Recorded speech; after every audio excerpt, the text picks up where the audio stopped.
The moment you choose comfort over challenge, you've already started grazing with the herd. You may not wear wool, but your mind is wrapped in it. The sheep doesn't ask why the gate is closed. It just assumes someone else knows best. It doesn't ask where the crowd is going. It just follows. You think you're safe because you're surrounded. You think approval equals direction. But what you don't see is that comfort and conformity walk hand in hand toward the cliff. You believe you're being smart, calculated, playing it safe, but the slaughterhouse loves well-behaved thinkers. The most obedient minds are the first ones through its doors.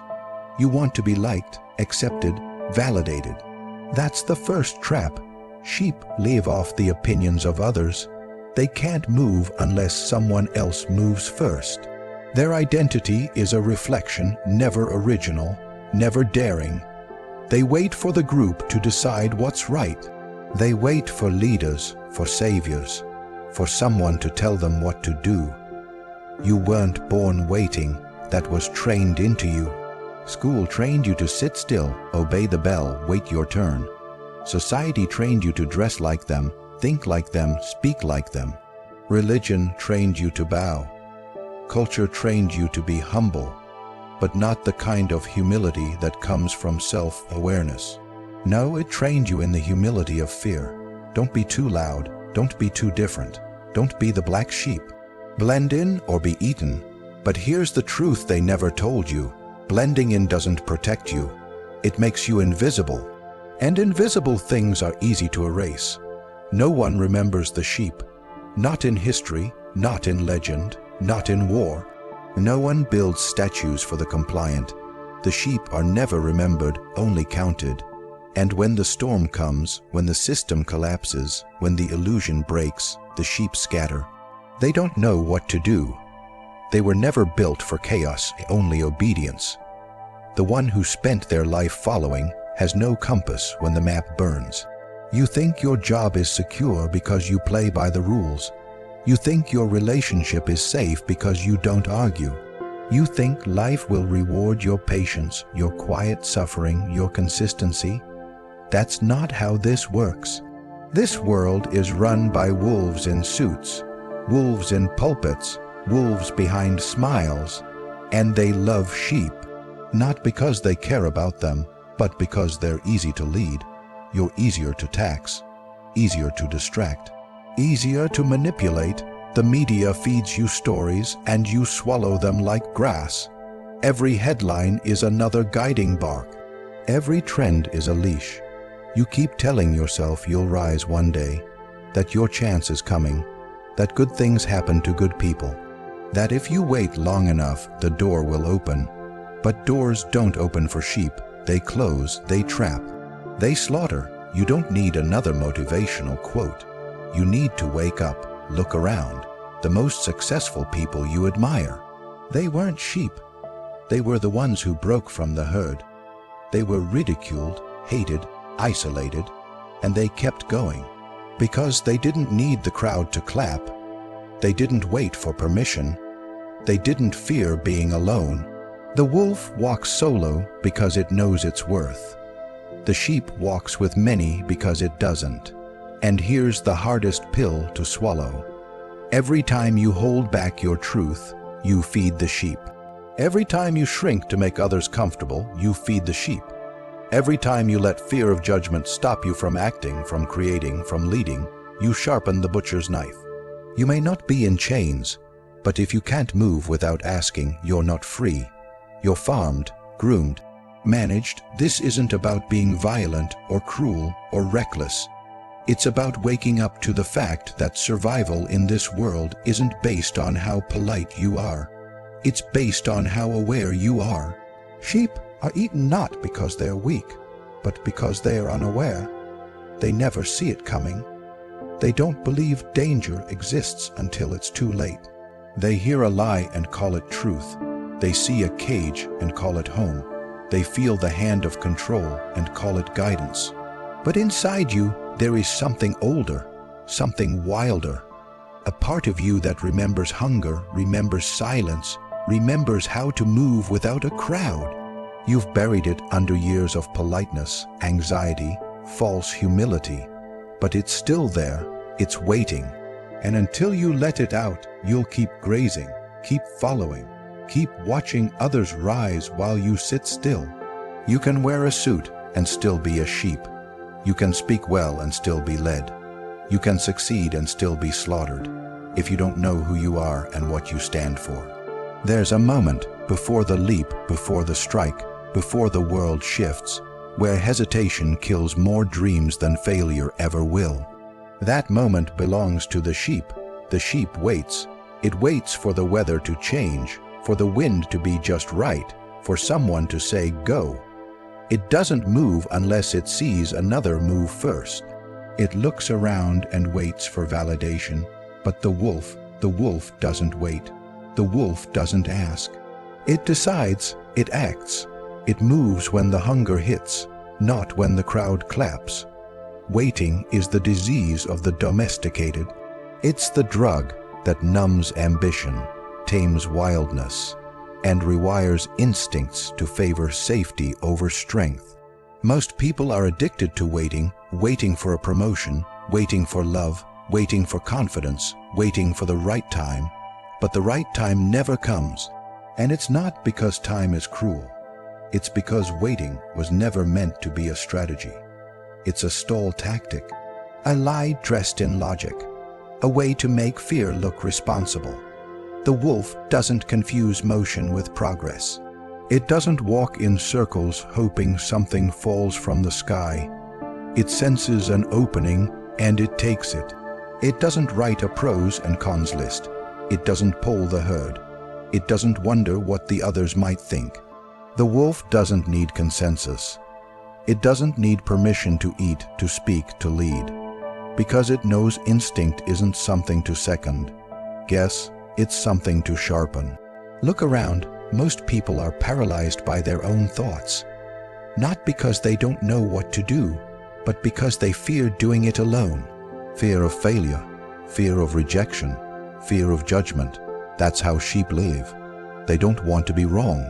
They want to be liked. But the wolf would rather be hated for his decision than be frozen by indecision. There's power in choosing. There's power in going first. That's how dominance is established. Not by waiting for others to lead the way, but by stepping forward when the world says stay back. No empire, no revolution, no legacy was built by those who waited. Leaders are not selected, they emerge. They rise in the moment of chaos because they don't flinch. While others hesitate, they act. While others beg for clarity, they create it. They don't hope for opportunity, they hunt it. And when it doesn't exist, they build it. That's what separates the wolf. Not talent, not luck, not even intelligence, but the raw courage to move when everyone else is paralyzed by the fear of the unknown. Do you know how many people will die with their best ideas still trapped in their heads? How many songs were never sung, businesses never started, speeches never spoken, all because someone was waiting for a green light that was never coming? You were not born to ask for permission. You were not built to sit quietly until someone tells you you're ready. You were born ready. You were born with instincts that have been silenced by systems. Your fire's been soaked in approval, seeking. But deep down, you feel it, the urge to leap, the urge to speak, the urge to act. You will not be remembered for the moments you waited. You will not be praised for all the times you played it safe. The world remembers the bold, the ones who risked, the ones who moved before it made sense, those who acted before they were given a title. You keep waiting to feel worthy, but worth is built through action. Confidence is forged through fire, not theory. The wolf becomes the apex not because it's bigger than the bear or faster than the deer, but because it moves like it belongs. It believes in its motion. It trusts its instincts over its excuses. Think about all the times you felt the urge to do something and didn't. All the times your gut screamed go, and your fear whispered not yet. That hesitation wasn't caution, it was conditioning. You've been taught that permission must come from outside. But real power begins when permission comes from within. When you wake up and realize no one's coming to save you. No one's coming to choose you. You must choose yourself. Again and again, in every room, in every doubt, in every battle, most people are waiting for some sign, the perfect timing, the clear path, the guarantee. But clarity doesn't come before the action, it comes through it. You'll never be 100% ready. You'll never know all the steps. And you don't need to. You just need to move, leap while others linger, speak while others stay silent. Take the first step even if the second isn't clear. Because the wolf knows one truth the sheep can't understand: momentum is power. Once you move, the world has no choice but to respond. You were taught to be kind, to smile, to be soft-spoken, to say please and thank you, to never raise your voice, to never rock the boat. You were told that being nice would open doors, win friends, and protect you from harm. But what they didn't tell you is that kindness without strength is a mask, not a virtue. It's a costume you wear so people won't fear you, so they'll like you, so they'll accept you. But underneath that kindness, if there's no spine, no fire, no power, then it's not kindness at all. It's submission in disguise. People confuse being harmless with being good. But there is no goodness in being incapable of harm. That's not morality. That's weakness. True goodness only exists when you're fully capable of causing damage. But you choose not to. That's the difference between a sheep and a wolf. A sheep is kind because it has no other option. A wolf is kind because it has control. If your kindness is your only tool, then you are one bad day, one betrayal, one threat away from being powerless. And powerlessness, no matter how polite it looks, is a dangerous place to live. They told you to be kind, but they never told you to be dangerous first. To have strength, to build yourself so powerful that your kindness becomes a choice, not a default. You think being gentle makes you noble, but if that gentleness is rooted in fear of conflict, fear of being disliked, or fear of confrontation, then it's not real.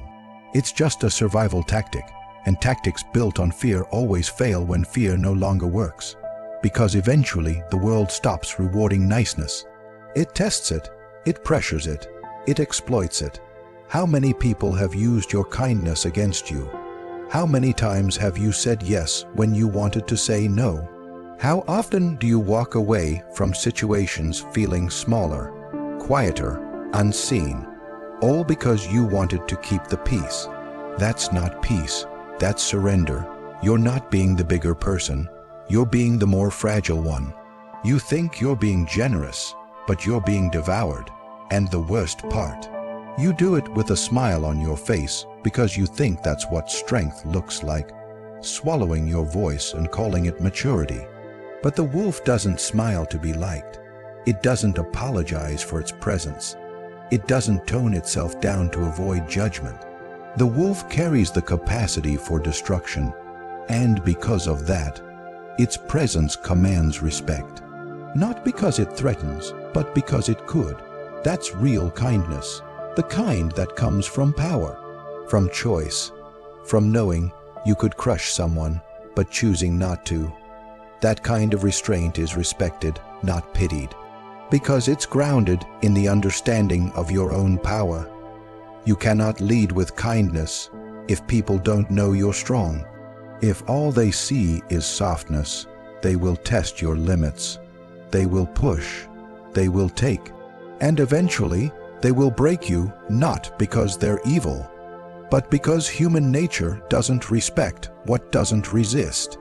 The world doesn't hand out medals for being a doormat. It hands out chains. And every time you let someone step over your boundaries in the name of kindness, you reinforce your own cage. Strength doesn't mean being aggressive. It means being unshakable. It means being the one in the room who doesn't need to raise their voice because their presence already speaks volumes. It means being calm under fire, not because you're numb, but because you're trained. It means knowing exactly where your line is, and having the will to defend it when it's crossed. You can wear a suit, you can speak softly, you can be generous, compassionate, and patient, but if you don't have the strength to back it up, people won't trust your kindness. They'll see it as weakness and they'll treat it like prey. You keep telling yourself that being kind makes you better, that it makes you spiritual, mature, evolved.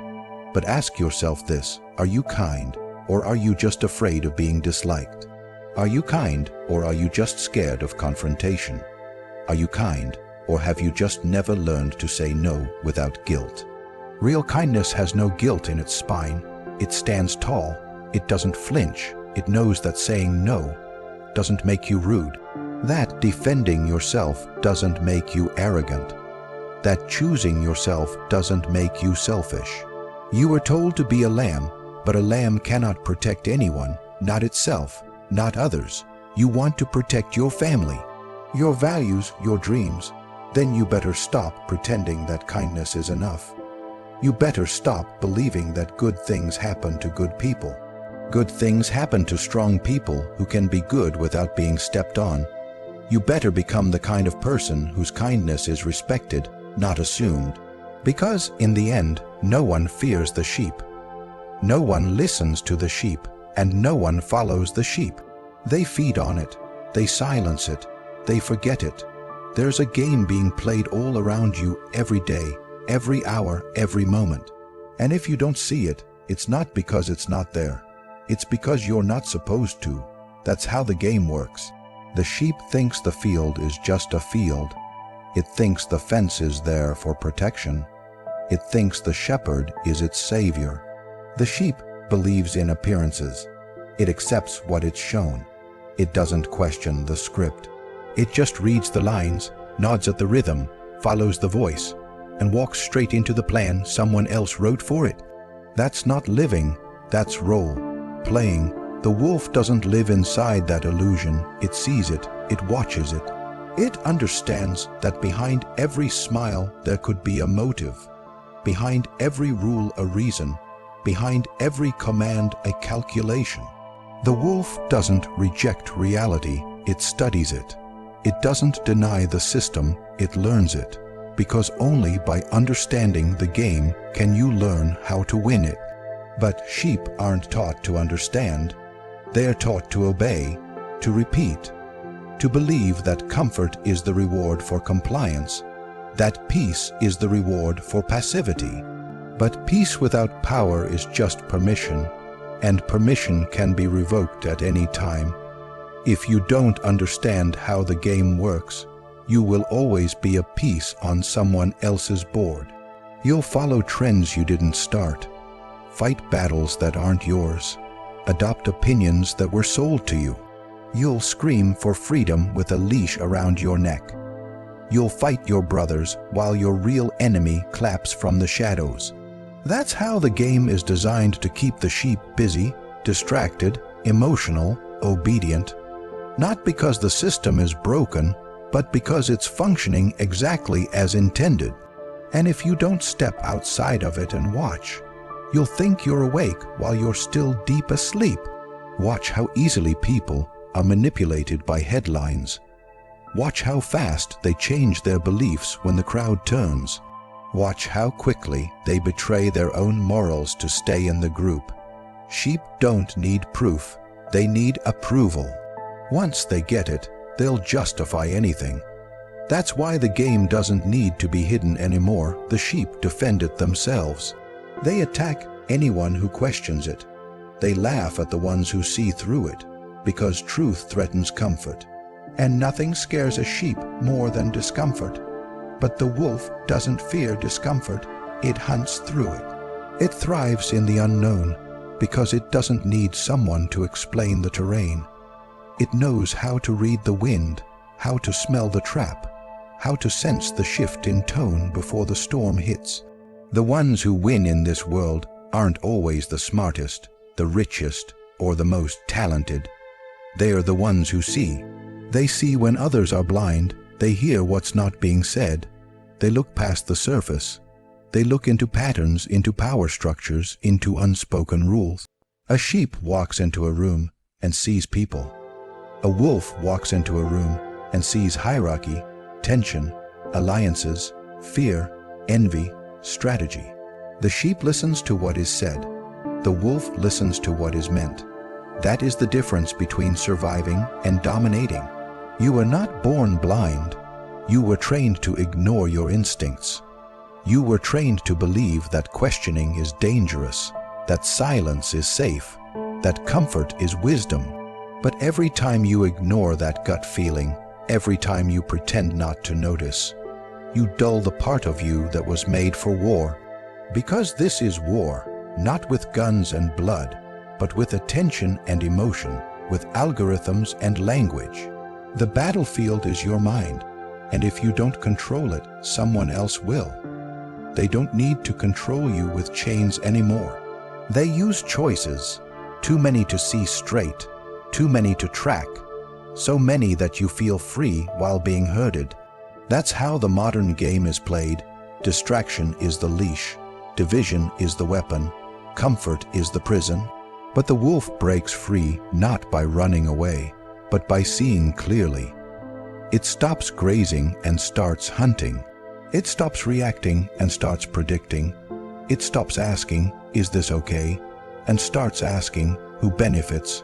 The world isn't going to hand you clarity. It's not going to pause for you to catch up. It moves fast, ruthlessly, and it favors those who can interpret the signals. Every deal, every friendship, every opportunity has layers. If you're only looking at the surface, you're already too late. If you believe every compliment, you'll fall for every trap. If you think every handshake is honest, you'll get stabbed while you're smiling. The wolf doesn't operate on assumption. It moves on insight, on awareness, on a constant, disciplined scan of what is real, not what is shown. The sheep puts its trust in symbols, flags, leaders, rules, trends, slogans. The wolf puts its trust in observation, in truth, in instinct. It knows that most of the game is smoke. Most of the crowd is asleep. Most of the noise is just bait. And once you start seeing the pattern, once you recognize the repeated moves, the forced narratives, the emotional levers, you can't unsee it. That's when the game changes. Not because the board changed, but because you finally saw it for what it was. The world teaches you to wait until you're surrounded before you strike. It tells you there's strength in numbers, that safety comes from the crowd, that you're only powerful when you're backed, liked, supported. That mindset is a cage. It's the lie whispered into the ears of wolves until they forget they have fangs. You don't need a pack to be dangerous. You need clarity. You need hunger. You need to stop confusing validation with power. Because true power is never given. It's declared, it's built, it's owned. Even when you're the only one who sees it. People cling to groups to feel strong, but it's not strength there after it's permission. They don't want to be alone in their opinion, in their actions, in their rebellion. They want someone else to say, "You're right, we're with you." But what if no one does? What if you're the only one who sees the truth? What if the people around you are too scared, too blind, too comfortable to walk with you? Would you stop walking? Would you betray your instincts just to blend in? The wolf doesn't ask who's coming. It moves because it must. Because the hunger inside is louder than the silence outside. The idea that you need others before you rise is a delay tactic. It's fear wearing the mask of strategy. I'll start when I find my team. I'll move when I have support. I'll speak when others speak first. That's not patience, that's paralysis. Greatness is forged in solitude. The most dangerous man in any room is the one who doesn't flinch when he's alone. He doesn't need applause, he doesn't need agreement, he doesn't need reassurance because his path isn't up for debate. It's not a vote, it's a vision, and it moves forward whether others follow or not. Look at history. Look at the rebels, the innovators, the ones who changed the course of empires, of thought, of technology, of warfare. They weren't surrounded when they began. They were mocked, hated, laughed at. They were called madmen, heretics, traitors. They walked alone not because they wanted to, but because they had to, because what they saw was too real to ignore. And they didn't wait for the world to catch up. They made the world catch fire. That's what it means to be a lone wolf. It's not about isolation. It's about independence. It's about being complete without consensus. Most people are terrified of being alone because they haven't met themselves yet. They confuse loneliness with weakness. But solitude is where the sharpened mind is formed. It's where the noise dies and the signal becomes clear. When you're alone, there's no one to blame, no one to hide behind, no one to take the hit for you. And that's exactly why it's powerful. Because you're forced to confront who you are without the camouflage of community. The wolf doesn't become fierce in a pack. It becomes fierce in silence, in hunger, in cold, in the echo of its own growl. You've been told to build a tribe. Find your people. Don't go alone. But the people repeating that are the ones who fear their own strength. They are the ones who crumble without approval. If you need a group to act, then the group owns your courage. If your fire dies when you're alone, then it was never your fire to begin with. Power is not about how many stand with you. It's about how long you'll stand alone before anyone joins. Being a lone wolf means you answer to yourself, you train in the dark, you suffer in silence, you build quietly. There are no motivational speeches, no cheering fans, no comforting hands. There's just the vision, the grind, the pressure, the long, brutal stretch between obscurity and dominance. And that's exactly why the lone wolf rises differently. He doesn't come up through the ranks, he tears the ranks apart. Because he didn't follow the path. He became the path. You don't need a pack to speak the truth. You don't need a pack to build something legendary.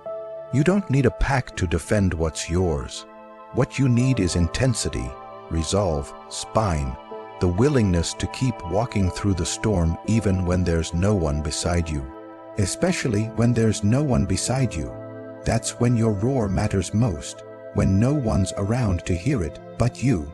Because that's when you prove that it's real, that it was never for them, that your power never needed an audience. Everyone wants to be the lion when the jungle is full of roars. But the real test is when it's quiet, when your footsteps echo back at you and doubt scratches at your neck.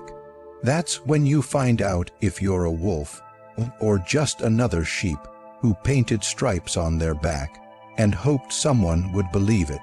You don't need to wait for anyone to believe in you. You don't need to ask for support, for permission, for backup. You need to move, now, alone if necessary, especially alone, because that's when your dominance is forged, not in the noise of the pack, but in the silence of your own certainty. You were not born a sheep. That was trained into you in classrooms, in boardrooms, in social circles that worship silence and punish strength. But buried beneath the politeness, the hesitation, the constant craving for approval, there is something feral, something ancient, something that doesn't beg to be seen, it demands it, and it's time you let it out. The sheep survives by following, by blending, by silencing its instincts. The wolf survives by observing, acting, adapting, and refusing to be tamed. It doesn't wait for permission, doesn't shrink for comfort, and doesn't mistake kindness for surrender. It doesn't fear solitude because solitude is its sharpening ground. It studies the game, plays it better, and when needed, it breaks the board. This world doesn't need more people who fit in. It needs people who stand out, who lead, who walk forward even when their legs shake, who speak truth without a script, who burn the fleece and wear their fangs without apology, So kill the sheep in you, every part that waits, that doubts, that fears being seen. Let the wolf rise, let the hunger speak. Let the silence of obedience give way to the roar of domination. Because in a world full of sheep pretending to be brave, the one who becomes the wolf never just survives, he owns the field.